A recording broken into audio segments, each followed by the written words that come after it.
It's so upsetting to like not have any friends. I'm 24, about to be 25. I literally don't have friends. And I hate the stereotype of like, oh, people that don't have friends, you gotta watch out for them. No, you gotta watch out for people that's friends with everybody. Because a friend to all is a friend to none, okay? Yeah. But literally having no friends is like, just not having somebody to be like, hey girl, let's go get Mexican food, let's go get some drinks, let's go out. Let's like, not having that is just like, and then like, if I'm 20, about to be 25 in 2 weeks, right now, and, you know, as I get older, I'm like, what's it gonna be like when I'm 30? Or married, we're bridesmaids, what's going on? I'm scared. The art of hanging out has been lost. Someone was asking me why I think that Gen Z doesn't really party anymore, and I thought I'd answer in a video because I think about this a lot. I lament it, actually, because yes, there is the money thing. Obviously, there's the money thing, but more so than that, I think that people feel guilty about hanging out with no agenda. People are buried so deep into survival mode that they just simply cannot unplug from this idea that there's always something that they're supposed to be doing. If you're going out to hang out with people and you're not actually furthering any kind of an agenda, then you're just wasting time. I hear this all the time from people in Gen Z, which like, yeah, it comes back around to money because people are thinking that they're wasting time because they're supposed to be doing things because they should be generating more wealth. I guess we could just throw our hands up and say, that's just how it is. We live in a stressful time. People are going to be stressed out. People are going to be in survival mode and stuck in that way of thinking. But I just kind of think that we need to claw our way the fuck out of it. Because the actual trend that's happening here is decentering people. We have our career straight and our money straight, and then people fit in where they're convenient. No friends. All I do is gym, work, make my money, work on personal content, and be at the house. Now I'm not.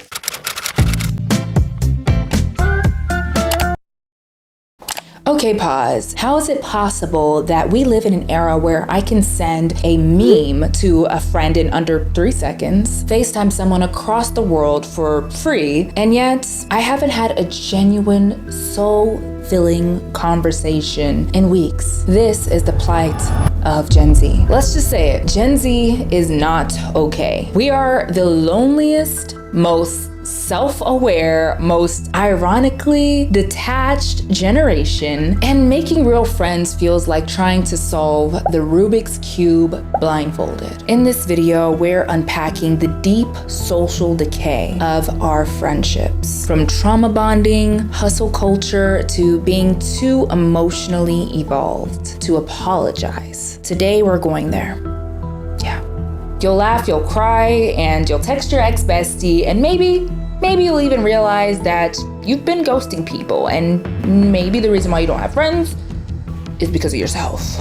Or maybe you're just on autopilot. Whichever one it is, we're gonna unpack it in this video. Before we get into the video, welcome back, or welcome if you're new here, daisies. My name is Caroline. I'm your internet bestie who loves to yap and use my love of commentary to give glory to God and uplift other women. If you agree or disagree with anything said in this space, leave a comment down below, as everything here is 100% opinionated. The rise of the alone together generation. Let's start with the facts. According to the American Survey Center, over 60% of young adults report having 1 or 0 close friends. 60%. And when it comes to people under 25, that number climbs even higher. Psychologist 𝚲𝚾, author of 𝚲𝚾𝚽, calls us the loneliest generation, despite being the most digitally connected. They're on their phones all the time, yet many feel incredibly alone. 𝚲𝚾, psychologist. We've replaced friendship with fandoms and conversation with curated captions and comments. Our closest connections are often parasocial, between us and creators rather than people who actually know us. I don't wanna ruffle any feathers, but you know, I'm in the YouTube space, obviously. I enjoy some streamers. I've made a video about this in the past of celebrities versus streamers, and you know how streamers are really on the up and up right now. And you know, there's just a few streamers that I watch, and despite who those streamers are, that's not as important. It's really more so their fan bases. It's interesting when a popular streamer posts anything, you go to their comments or even their live chat, and you genuinely, it dawns on you. I mean, you're one of those people too if you're seeing it technically, but it dawns on you that there are 100,000, depending on the streamer, 30,000 people watching this one woman, this one man right now in this very moment, instead of like doing anything else. It's I get it. It's a hustle. It's part of entertainment. I guess you could kind of coincide that with like, okay, what's the difference between watching a streamer and watching television? If people are entertained by a streamer, then they're entertained either way. That's the way I see it. But I can also see the nuance of it is that most of the time on television, you're not interacting directly with what's going on. You're not sending money, your hard-earned money, to the person across the screen.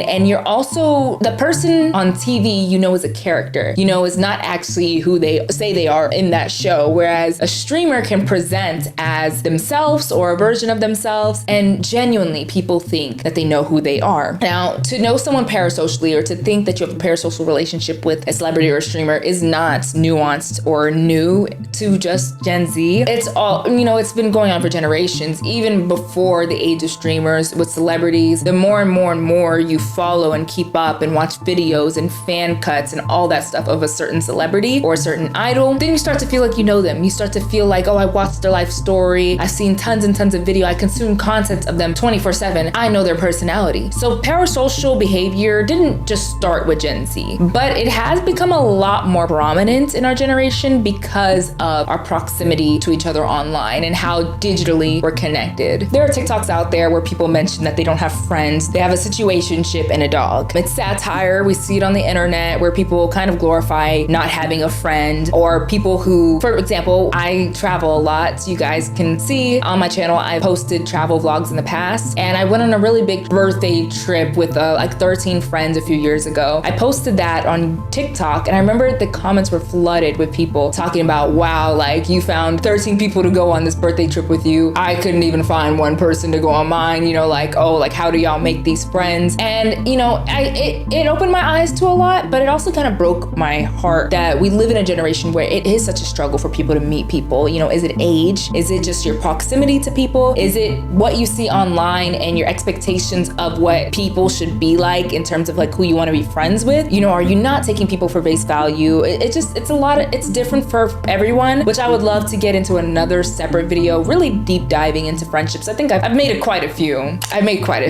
But I feel like friendships are so nuanced, and it's a topic I love talking about. So another video will be loading about that. But yeah, it is something we see a lot. And yes, those things might be funny when people make those comments, until you realize being low maintenance is just code for I suffer in silence because no one checks on me. Friendships or followers. There was a time when friendship meant showing up, not showing out. But for Gen Z, the line between genuine friendships and brand collaborations has completely blurred. This is not a knock to influencers who are out here grinding. I'm not that girl who's talking about influencers or like ruining Gen Z and because anybody who's talking mess honestly would love to do it themselves. That I'm a firm believer of it. But influencer culture told us your friend group should be aesthetic. I've made videos on this before, that people want their friend groups to be aesthetic, cohesive, and content ready, especially if that's the space that you're in. Soft girls only, no ugly group photos.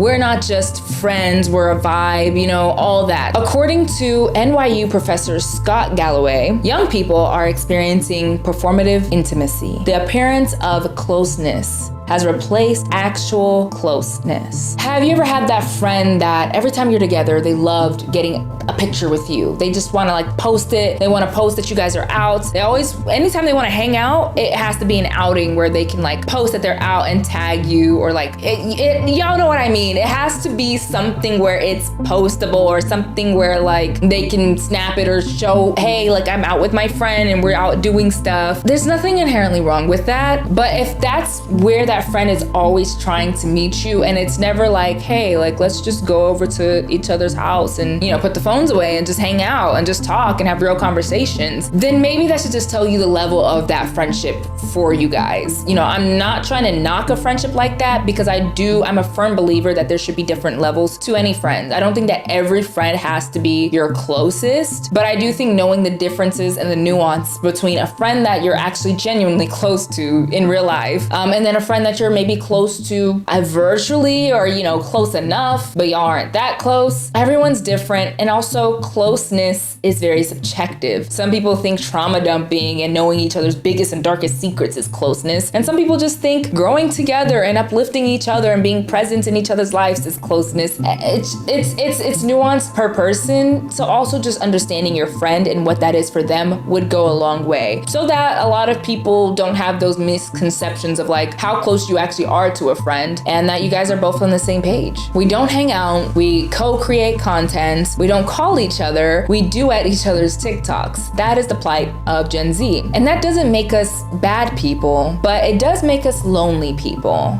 And that's what we're discussing here today. Hustle culture killed the hangout. Between rising rents, burnout jobs, and economic anxiety, Gen Z lives in a state of survival, literally. We are all the generation of side hustles, full-time work, part-time school, and burnout as an aesthetic. It's an aesthetic, literally. We cancel plans for self-care, we soft ghost to preserve energy, we prioritize inner peace until we realize we're just alone. I mean, that may not be the case for everyone, but we do overwork ourselves, and it is hard to be inconvenienced in our generation. I don't think a lot of people like say that as blatantly as that, but we live in a generation where a lot is going on around us virtually and in person, and it's genuinely just hard. It's just hard to keep up, and we're constantly, especially if you are on social media, feeling behind. So carrying all of that with you, and also realizing that all this work you're doing may not amount to much, may not even allow you to buy purchase a home in the future, may not even fully allow you to like take care of your family. So the anxiety of all that, and then all of that aside, still trying to find and curate and build real lasting friendships, it's hard. It's genuinely hard. And I get it. Like, I get that our generation struggles with being close and making close friends, but also we don't have the best setup to be inconvenienced. And the only way you can have a close friend is to be inconvenienced, is to do things even if they don't 100% align with your schedule, align with the best time for you, because that's what our generation's all about. Like, we don't want to be inconvenienced, which hence why we struggle building community, because community is not about being convenienced. It's quite the opposite. The currency of our generation is productivity, not presence. The nap ministry. Gen Z's fear of vulnerability. Let's talk about what we really fear. Not heartbreak, not getting left on red, but being perceived, being known, being seen. Vulnerability is a dying art, and we are its reluctant assassins. According to a 2023 Pew Research study, 73% of Gen Z prefer texting over talking. 41% say eye contact makes them anxious, which is insane. Eye contact is quite literally the human experience. But it's all because our generation doesn't think vulnerability is cute. It's awkward. And we've been taught to curate ourselves, not to express ourselves. You can't build a real friendship if you're always curating who you are. Bell hooks, all about love. Vulnerability feels like a glitch in the matrix, so instead we share trauma memes and vague tweets and call that intimacy. Well, newsflash, it's not. Betrayal culture and the end of conflict resolution. Here's where it gets dark. We don't fix friendships anymore. We soft block, unfollow, and pretend people never existed. Gen Z doesn't know how to repair, only to replace. I have very, very, very extensive personal experience in this particular topic. I just have many friends who I've heard this come out of their mouth. You know, I'm Gen Z, my friends are Gen Z. Some of them a little bit younger than me, but it's just a normal thing and a normal, it's a normal thing for us to hear in our generation that, oh, it's so easy for me to cut people off. Like, kind of going back to that thing about how not being able to be inconvenienced really, really, really will make it hard to build a community because people just genuinely don't give a lot of grace anymore. We just live in a generation where, one bad thing, one time that you mess up or say the wrong thing, you're gone, I'm cutting you off. And it's almost like people think it's like something that they should be praised for, or something that they should be proud about because they feel like very emotionally awakened or woke. There's nothing wrong with setting boundaries and holding true to those boundaries. I don't particularly agree with the concept of if somebody does anything wrong one time, you're just gone, you're out of my life. Now, I don't think that every situation can be tied to the same thing. Of course, if somebody's actively hurting you or taking something away from your life, please run, get them out, absolutely. But like, for example, if a friend says something in the heat of a moment that you don't like, or in an argument or something like that, and you're just very much like, oh, I'm done, the friendship is over, I don't 100% agree with that. And I do think that we see a lot of that in our culture and our friendships and all in what the generation we're in right now. The slightest little thing can be a ticking bomb for somebody. We've developed an emotional allergy to confrontation. Friendships are very transactional. If you don't serve me, I'm gone. If you don't benefit me, I'm gone. I've even seen TikToks where people talked about, if she doesn't match my energy, she's out. You know, friendships being ended over the most random things. Like, I promise you, if you go on TikTok or Reddit, whichever platform you like to frequent, and you look up friendship breakups, you'd be surprised the weird things people end friendships over. Now, granted, there are some people that should have ended their friendship a long time ago. So like, those are not the people I'm talking about. But the people who are like, oh, my friend never wanted to come shopping with me and she just wasn't on the same level or energy as me, or me and my friend went out and she was not cool with me flirting, and it's just interesting, what people end their friendships over. Granted, like I said, to each their own, but hence why we do live in a generation that gives so little grace. How are we able to curate lasting and close friendships if we continue on this way? Accountability has been replaced with boundaries, and clarity has been replaced with protecting my peace. But protecting your peace shouldn't always mean building emotional walls and moving the goalpost when it most is convenient for you. So how do we rebuild real connection? So where do we go from here? Despite everything, Gen Z is also the most emotionally literate generation. A lot of us are in therapy. We're doing a lot of inner child work, and we know our attachment style. We know our zodiac signs. We're just all very in tune with who we are. Or at least we try to be. Now it's time to apply that knowledge in real time. Time to build friendships that aren't filtered and that aren't edited or algorithm approved. Connection is why we're here. Connection is our human plight. Connection is why we are on this earth. It gives us purpose, and it's overall the leading factor in our lives. Some practical ways to reconnect are: send that I miss you text. If there is somebody who comes to mind when you watch this video, if there is somebody who you feel like maybe I ended things or this friendship early and the reasons for ending it weren't very justified, send that text. Say, I felt hurt when you blank. If you feel hurt and one of your friends did something to upset you, instead of ghosting them, communicate that. And I know that's easier said than done, but I think that if you find yourself constantly being sensitive or hurt by the actions of others to the point where it has left you feeling isolated, maybe two things can be right. Those people did hurt you, and that's a very valid feeling you're having, but then also you never really gave that communication a chance. And maybe that is your chance to open up that communication and to communicate where things went wrong and why you decided or felt like you felt the need to distance yourself from this person, and giving you guys a chance to healthily open that conversation and possibly revisit a friendship again, or whatever type of relationship you had. Let awkward silences breathe. It's okay to have an awkward silence. It's okay to have silence. It's not the end of the world. Also, let people grow and change. We live in a society where people are constantly growing and changing. I think even more than maybe like years ago in our parents and our grandparents' generations.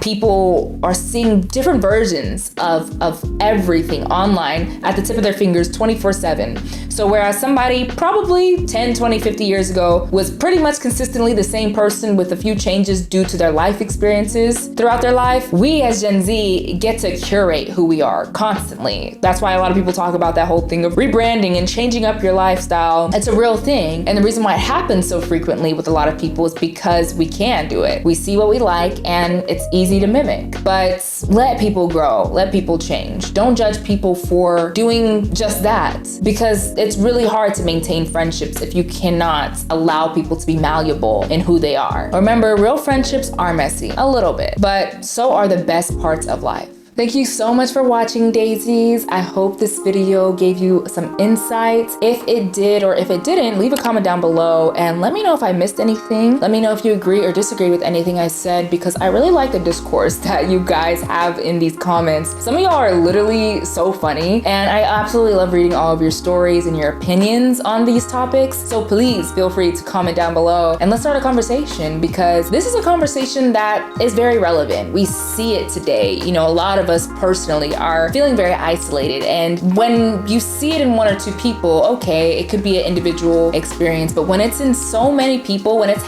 happening to a lot of people, we got to figure out what's going on. And that's basically why I wanted to make this video. So I hope you guys enjoyed it and got something out of it. If you did, don't forget to comment, like, and subscribe, and become a daisy and join our little family if you have not. And I thank you guys so much for tuning in on this video, and I'll see you guys in the next one. Love you, daisies. Bye-bye.